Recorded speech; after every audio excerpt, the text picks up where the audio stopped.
Oh yeah, all right. Not bad, not bad at all.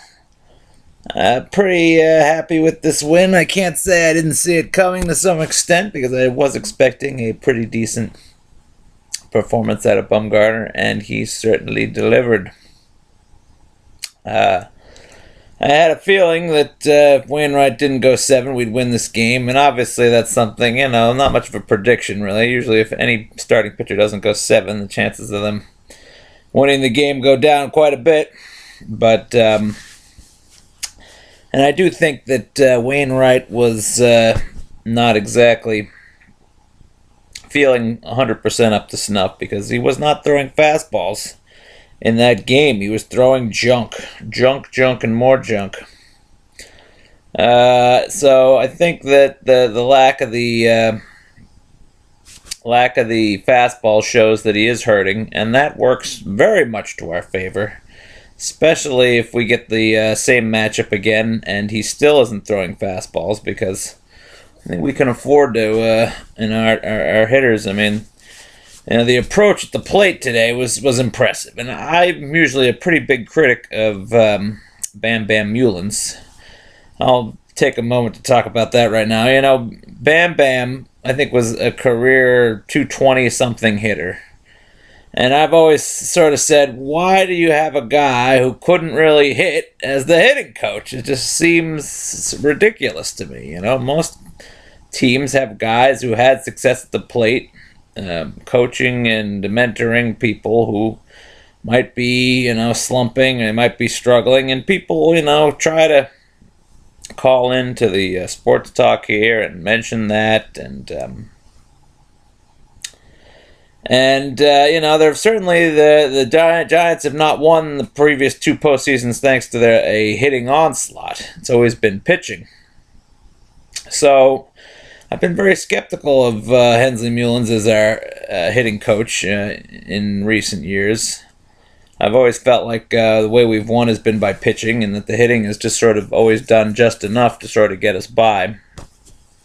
But I got to give him some credit for the first time because, against the Strasburg and in some of the other games, and now against Wainwright, at the very least, they've been patient.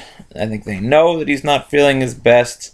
They see that he's had to rely on a lot of his breaking stuff, which I think is generally harder to get over the plate with consistency than fastballs are. And so given the fact that Wainwright hasn't been able to throw his fastball with any kind of consistency, or any kind of frequency, I should say, he's not even trying to throw it, that forces him to try to get him to swing and miss on breaking pitches more often. And you see that the guys are being patient, and that's great to see. Everyone other than maybe Hunter Pence. But even Hunter Pence, I think, took a walk today. So, even the guys that usually aren't patient, Pablo has just been, in the postseason, has just been impressively patient, which is kind of a surprise. But, what was I going to say about that?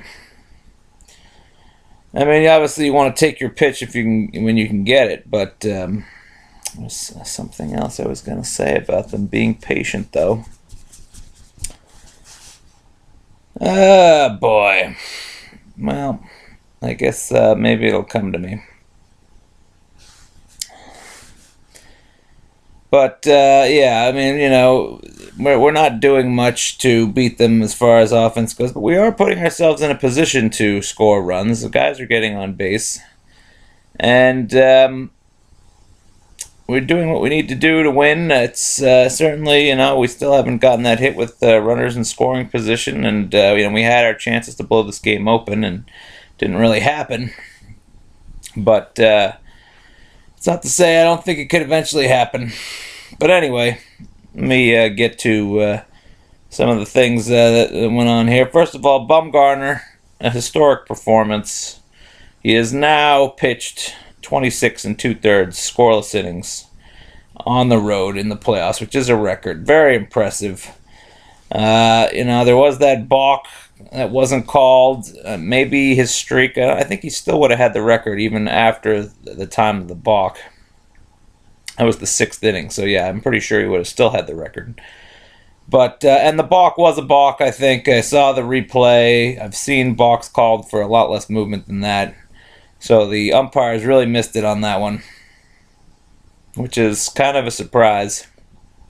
You'd think that the MLB would put their best umpires in these games, but it seems as if it has more to do with seniority and other things, which doesn't really seem fair to me. They should really reward the umpires based on their abilities alone and not their seniority or their position in the umpires union or this and that. So, it's really, I don't think it would have made much of a difference. I mean, yeah, sure, it would have scored a run, would have put them a couple runs closer, or it would put them 1 run closer, put them 2 runs out of the lead. The crowd probably would have got into it more. But if you're going to tell me that you think that Tony Cruz was going to get a single after that off of Bumgarner, the way he was pitching, I'd say, I don't think so. And it wasn't as if Romo or Casilla looked too shabby after he ended up departing the game. So, I think it's been a little overblown. I'm not trying to say that I don't feel for Cardinals fans who wanted it to be called. It is kind of a slight, and I think it's unfortunate that so much attention had to be drawn to it, because I think we would have won the game regardless of whether they called the balk or not. So in the end, all it does is kind of cheapen the victory a little bit, but whatever. Mass media can go on and on about it. I don't think it played that much of a role in this game, the uncalled balk. Okay, so yeah, Bumgarner, I mean, unbelievable. This guy has no fear. He is country strong, and he's just, I like the way he was kind of humble about it. He sort of went and said, well, I always take the same approach, so maybe the ball's just bouncing my way. I don't know. I think he is a little more geared up for these postseason games, so I don't think it's a total accident that he's done this well. I mean, he's sort of he beat out names like Koufax and Lefty Grove and Mariano Rivera. I mean, he hasn't pitched as many innings as Mariano Rivera yet, but in the postseason. But he has a lower ERA than all those guys I mentioned in the postseason on the road. So pretty damn impressive. And we're spoiled. We've come to expect it from him. He's so good. It's a treat watching this guy ever since he first came up. It's been fantastic. Bumgarner, you are the man. And, all right, moving on. Let's see. I wanted to mention the defense. The defense has been outstanding. And when you think about it, we are actually more solid now than with Pagan, I got to say, because you look at around our defense. You got Posey at catcher. He's always been solid. You got Belt at first. He's above average. You've got Panic at second. He's been fantastic on defense since we've had him up. For a rookie especially, I was expecting him to make a lot of rookie mistakes, and he made a couple. But really, on the whole, I mean, I think it's part of it because he's a converted shortstop, so he's got the good arm, and he's used to, I think he's kind of rangy for a second baseman. So, he's a plus defender, no doubt about it. Crawford has been inconsistent on routine plays, but he also has that great range, that great arm, and on the whole, gets the job done more often than not. Pablo has been almost Gold Glove worthy this year. That's been fantastic for the team. And then you've got Pence, who's been great ever since he became a Giant. And from what I understand, he wasn't as great of a fielder with previous teams, but that hasn't done anything. He has so much hustle out there. He gets to every ball. Great speed, good range, good arm, everything you need from him. You got Blanco in center, who's, if he has one great asset, it's his defense. He's fantastic in the World Series in 2012, had some key catches for us, and continues to shine in this postseason. Biggest reason why he's out there. And Ishikawa in left, well, I got the call on Ishikawa totally wrong. I was ready to see Morse out there. And this is why I sit at home making these videos. And Bruce Bochy is the soon-to-be Hall of Fame manager. One we would think anyway, especially if they manage to get to this World Series and potentially even win it. That's going a little far, but either way, I mean, Bochy has already shown his mastery in the postseason, and for him to stick with Ishikawa when he's 0 for 5 with 5 strikeouts, I thought was a bad call. But what do you know?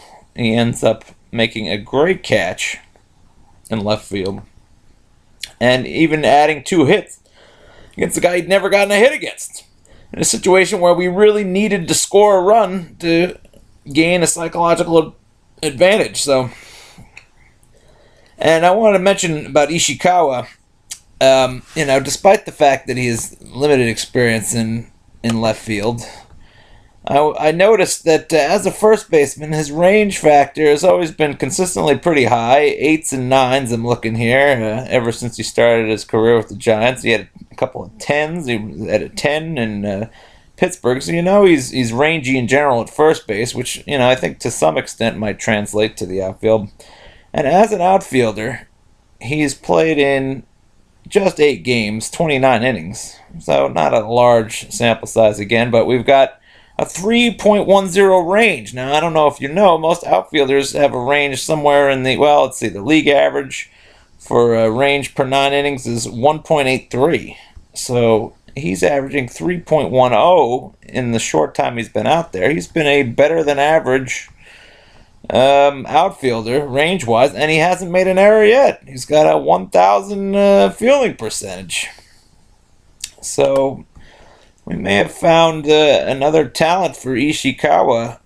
I wouldn't have thought that that he would play a role on offense in this game, but man, was I wrong.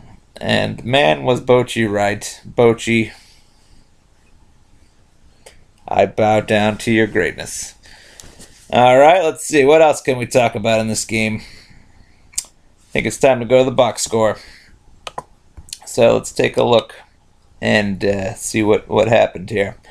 Blanco 0 for 5, 3 left on base. Again, Blanco not really doing it in the leadoff spot. However, I will give him a little credit. The ball that he hit that ended up being an error that scored a run was pretty well hit, and it had a lot of English on it.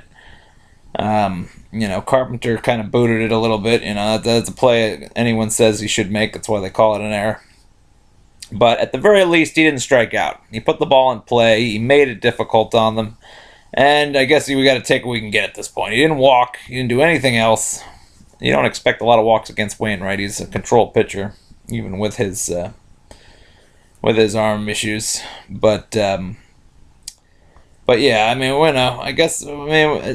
it's incredible how bad of a hitter he usually is in that leadoff spot. I don't get it. He's been decent as lower down the order, as I've said many times before. I certainly hope it eventually turns it around, but you can probably expect very little hitting out of him for the rest of it. And I think it's going to be a major handicap going forward. We're going to have to hope that he does more than what he's been doing, because even though I didn't expect much out of him, we're really getting nothing hitting wise, except for, of course, a ball with a lot of English to the third baseman. Maybe that's the best we can expect right now. Panic 1 for 5. I was actually kind of surprised he didn't do better in this game. And when he came up after Blanco managed to get on, I really saw Panic busting the game open a little bit, and that didn't happen. He left 4 guys on base, but whatever. Panic's doing pretty well. Can't get on Tim too hard. Posey 1 for 5. I didn't expect a great performance out of Posey in this game because he couldn't really hit Wainwright that well. Of course, Wainwright wasn't in the game for very long, and there's really no excuse for his performance against their relievers. I don't know what it is about, I think we had this Miguel Gonzalez guy. He's had pretty good numbers in the minors, and he's very young, so he must have a lot of talent. I don't mind totally. It is surprising that he would perform well in his first postseason. You'd like to think we could jump on him a little bit. But, after that, Carlos Martinez gave up a hit. He was pretty good. I don't mind getting shut down by Carlos Martinez. He's got great stuff. But especially this guy, Seth Maness. I mean, this guy has owned us this year, and I don't get it. You look at his numbers, and it's not like he's, it's not like he's an overwhelming pitcher. What is it about Seth Maness that owns us? I mean, he's got a good WHIP, 1.095, pretty good ERA, 2.91. He's not a bad pitcher, but he gives up 8.6 hits per nine, and where are those hits coming from us? I mean, 8.6 isn't super high, but it's high enough that we should be able to do something against him. And for some reason, Seth Maness continues to be Cardinals' secret weapon coming out of the bullpen, and I would really like to see them get score a run off this guy, because it's just annoyed me that the guy that is good but not great has managed to completely shut the Giants down in every single game I've seen him in this year. There's nothing I can't stand more than seeing, mediocre to not great pitchers shutting down the Giants. I mean, this guy is a good pitcher, don't get me wrong, and he's only 25, so maybe he's got more talent than I realized, but I don't know. I'd like to see us do something against this guy once and for all, so hopefully that'll change at some point. Anyway, we move on. Pence 0 for 3, but he had a big walk that got us into a decent situation. He left 5 guys on base, though. You know what? I skipped over Sandoval. Let's talk about Sandoval first. 3 for 4 with a walk. I thought that the double he got, which we were lucky, ended up being a double, because I thought he had the ball, and then Grichuk dropped it after he ran into the wall, which I've never quite seen a play like that, where a guy seemingly has the ball pretty firmly secured in his mitt and then hits a wall, and all of a sudden it comes popping out. That was a gift. So, but I really thought it was gone, and I guess I also thought that the first inning against Bumgarner, that was a crucial inning, because they hit the ball pretty hard against him, and for some reason the ball was just dying in the outfield today. So we really got saved by that phenomena, even though it would have been nice if Sandoval's ball could have gone out. I think it just as quickly killed the ball that Holiday hit as it did the ball that Sandoval hit, and in the end, Sandoval is, like I said, I mean, he didn't hit any. Well, he hit that one double. I guess I expected him to do more kind of dink and dunk stuff, and he did hit that double, which was a very solidly hit ball. He's making a case for us to really, hopefully, offer him a decent amount of money in the offseason, because the more we see of him in the postseason, the more we realize that it's going to hurt not having him in the future. I mean, we're looking at Adam Duvall in the postseason in the near future, and I'm not sure we can succeed quite the way we have without Sandoval in there. Pence 0 for 3, like I said, with a walk. He still is in the doldrums. 5 guys left on base. He scored a run. Really, I really thought Pence was going to do something against Wainwright. He'd had half-decent numbers against him, one of the few guys in our lineup. At some point, I hope he breaks out, because we're going to need his offense at some point, and he is a middle-of-the-order hitter. Belt, I was pleasantly surprised. It wasn't like the hit he had was, and he didn't crush the ball. It was kind of a blooper, but maybe not a blooper. He hit it pretty well, but it wasn't exactly a sure thing base hit. It was kind of hanging up there a little bit. And but the 2 walks, great patience again. Got to give it up to Bam Bam Mullins. It was to see Sandoval walk once, Pence walk once, and Belt walk twice. Great patience from that group of guys, and it really paid off in this game. Hopefully Belt is still feeling it. I mean, he's still on a tear. I'm surprised. Crawford 0 for 4, and like I said, I thought he was kind of playing over his head a little bit. I think we're seeing him kind of revert a little bit to the sort of the standard Crawford. Really surprised, though. He had 2, or at least 1 opportunity. I think, did he have 2 opportunities with the bases loaded? I almost feel like he had 2 opportunities with the bases loaded. Usually he's so good with the bases loaded. If you look at his career stats, I think he hits like 290 or high 280s at the very least with the bases loaded. And after that grand slam against the Pirates, I had visions of at least a few RBIs coming out of Crawford. So kind of a surprise that he didn't do more, but then again, I never expect that much out of Brandon Crawford, because I still don't think he's much more than a 250 hitter with occasional pop. But yeah. Ishikawa, 2 for 3, RBI. Like I said, very impressive. Would not have expected him to perform so well in a situation where we needed him so much. And I think it's kind of great that we're bringing back a guy who really was successful for us in 2010, too. I remember he had a key hit or two back in 2010. And, we tried to do that with Torres back in last year, I think it was. And that experiment went, totally nowhere. So to see Ishikawa do it, it's kind of cool seeing an old name from the past, a Giants product, come up and contribute at a time when we need him more than ever. So welcome back, Ishii. Sorry I doubted you. You did an excellent job. I will not mind seeing them throw out Ishikawa in there tomorrow again. Moving on, we got Juan Perez continues to prove that he is not a major league hitter. I was glad to see him as a defensive replacement, though. I think that was another good call from Bochy.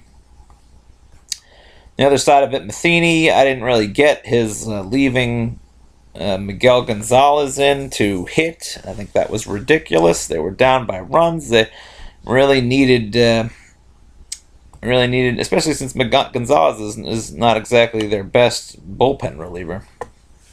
I guess he was trying to save their pen a little bit, but this is game one, and you got to try to make some noise. Don't let Miguel Gonzalez hit. I know he was 3 for 10, so he'd had some success, but you never want to let a pitcher hit when you're down 3 runs and the opposing pitcher looks like he's flinging bullets out there. So really stupid call by Matheny as far as I'm concerned, and like I said, I think the Bochy advantage is bigger than maybe most people realize. And I think we'll continue to see that throughout this series. I just do not understand how these guys get to be managers. I know how they do. They're former players, but these guys are not master strategists. I'll tell you. After first Williams and now Matheny, these seem like pretty much no-brainer calls, and yet somehow these guys manage to screw them up. But not Bochy. Bumgarner 0 for 4. He's been in quite a bit of a hitting slump lately after hitting 260 almost on the year. I know that Wainwright is the kind of guy who won't let Bumgarner do a lot, but it's kind of sad to see him not hitting as well. I kind of missed the days of his home runs and his really decent production. I thought he would be more of a factor in this game. And then looking at the pitching, you got Bumgarner's amazing performance, I already mentioned. We've got 1 walk, by the way. His control has been fantastic, as it usually is, but he's really turned that up another notch. And then Romo, the Romo hat, still in effect, although he made me a little nervous with that long fly ball to center. It wasn't exactly a dominant at-bat for Romo, but he did the job regardless. Pretty long fly ball to center, though, so maybe I don't feel quite as comfortable, but luckily the hat should pull us through. And then Casilla, and I wanted to talk a little bit about Casilla. Another shutout inning. He's been fantastic in the postseason. He's been fantastic as our closer this year, on the whole. And I wanted to mention how I think part of the reason why he's been so good this year, 1.70 ERA and the best whip of his career. He's having a career year to start. He had more saves back in 2012, but his numbers weren't quite as good. And that's the big thing. His whip this year in the regular season, 0.857. That is impressive. And for a guy who had control problems for most of his career, we're talking about his walks per 9 are consistently in the 3s to 4s, which is pretty high. This year he had 2.3 walks per 9, which is right up there with the best of the control pitchers. So, a good year to have Casilla as our closer. And, what a find. He was with Oakland, and before he came to the Giants, he was not doing so well. 10.7 hits per 9, 11.4 hits per 9 in the 2 years before he came to the Giants. And they sure as hell ironed him. Rigetti certainly got him ironed out real damn quick after he came over, because he was dominant as soon as he came to the Giants, and his hits per 9 show that 6.5 hits per 9, 5.7 hits per 9 the first 2 years. He was still walking a lot of guys, but now they've got his control back even. He doesn't have the fastball he used to have when he first came to the Giants. He was used to throw 97, 98. Now he's sort of at the 94 range, but it does seem as if as long as you can throw at least 94, 95, you can be pretty effective. And a lot of the closers really do better with 94, 95 than the guys who even throw in the upper 90s, it seems like. Because it seems as if once you drop to that 94, 95 range, you have enough speed to get make guys late, but at the same time, you have a little bit more control over your stuff. Usually the guys that are throwing the upper 90s don't have quite as much control. And also wanted to say about it that I think we didn't see it. We saw a different Casilla the last couple of years because of his knee issue. He had those cysts in his knee, and they performed that surgery. And I think that's part of the reason why he's been so good this year. I think he was pitching with some amount of pain the last couple of years, and based on his numbers, you can sort of see that. I mean, first 2 years with the Giants, 6.5 hits per nine, 5.7 hits per nine the second year with the Giants, and then he has 2 years where it bounces up to 7.8 hits per nine and 7 hits per nine. Now the 7.8 hits per nine I think was probably the worst pain he was feeling from the cysts. And it drops to 7 because I think after he had the surgery done, I think he finished out that season much better than he had been. And now I think we're seeing the 100% fully running on all cylinders Casilla, and I've got to say, I really don't have a lot of fear anymore seeing him come in. It used to be that he would walk guys and make you nervous, but this year, I mean, he hasn't walked a lot of guys for the first time in a long time. For the first time in his whole career, really, and maybe he will be the closer next year. I thought it would be Hunter Strickland, but right now Casilla looks a little more consistent. We'll see if his velocity stays up. But great work from Casilla, gotta love it. Okay, so let's see what else did I have on the docket to talk about here. Our offense still struggling with runners in scoring position. I think I mentioned that. 2 for 11. I mean, this cannot continue.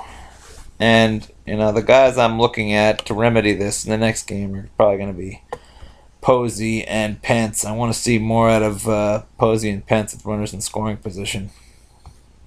Everyone else has been pretty decent. I don't expect a lot from a lot of other guys, but the middle of the order guys have really got to do it. And Posey and Pence are sort of the guys you really expect to be a force when it comes to driving in runs. So let's hope we start seeing more out of them because, it's just, I don't know. I keep saying this, and I think, the media in general, they tend to focus more on, they do tend to focus more on offense than pitching and defense, and it is a mistake to do that, especially in postseason where pitching and defense really matters more. And I think that's part of the reason why they didn't see the Orioles coming in the ALCS is because the Royals... I'm sorry, they didn't see the Royals coming in the ALCS because the Royals really do those things well. They play defense great. They pitch great.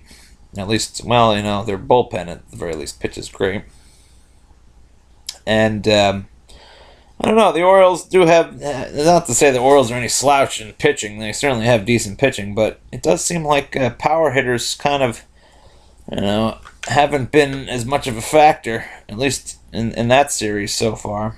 I don't know. Moustakas hit some home runs, so I guess I can't really say that. But basically, what I'm getting at here is that, I'm amazed that the Giants managed to just keep winning, regardless of their inability to hit with runners in scoring position. I mean, can this continue to go on?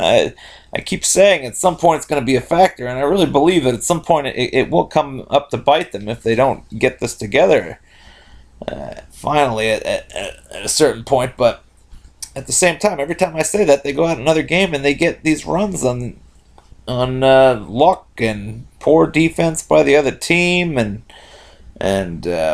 strange mishaps and things like that. And I don't know how it's getting done. It's amazing. It just seems totally against all logic. But I really do believe at some point we've got to start hitting because you can't think that the Cardinals are going to lie down and die the way the Nationals are, can we? I mean, I know that Righetti is good, but is he this good? I don't know. Our pitchers certainly seem to take on all comers at this point, and we'll see what happens. But certainly, I would feel a lot better about it if we started seeing some decent at bats with runners in scoring position. At the very least, though, we didn't have that usual issue of the runner on third with less than 2 outs syndrome, because Belt did hit a sac fly that was pretty key, and I always like to see that in these games that you know are going to be closely contested with 2 ace pitchers on the mound. So yeah, and finally, to finish this game off, I'll say the Cardinals, they looked a little nervous in this one. Wong, to me, seems like he's a little immature, needs to grow up a little bit. I don't think he's quite, he's had a great year. I think he's a good rookie. I think he's going to have a pretty solid career. But I don't know if he's ready for the stage yet. And he really blew it on that would-be double play ball that he booted.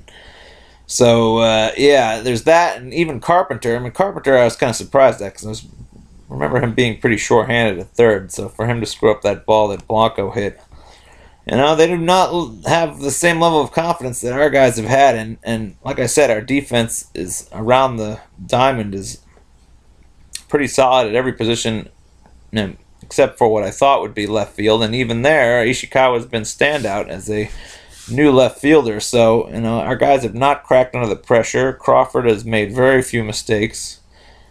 Sandoval continues to be great. Belt's great. Posey's been great.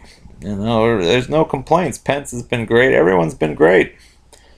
So they look like they are poised and ready to continue to play the excellent, impeccable defense we've seen so far.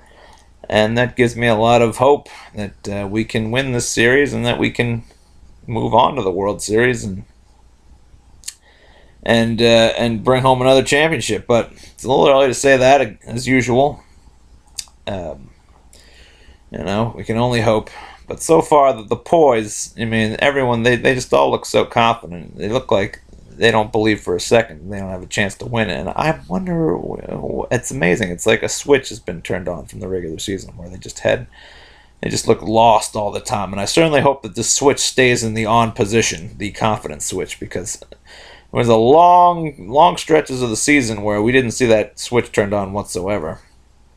And when it flips, it can flip catastrophically, as we saw when they fell into that slide. And I hope that slide earlier in the year, where they lost the 9.5 game lead in a month, is truly dead and gone with and over with, and they can continue to play at the high level they've shown. But again, great win, historic pitching for Bumgarner,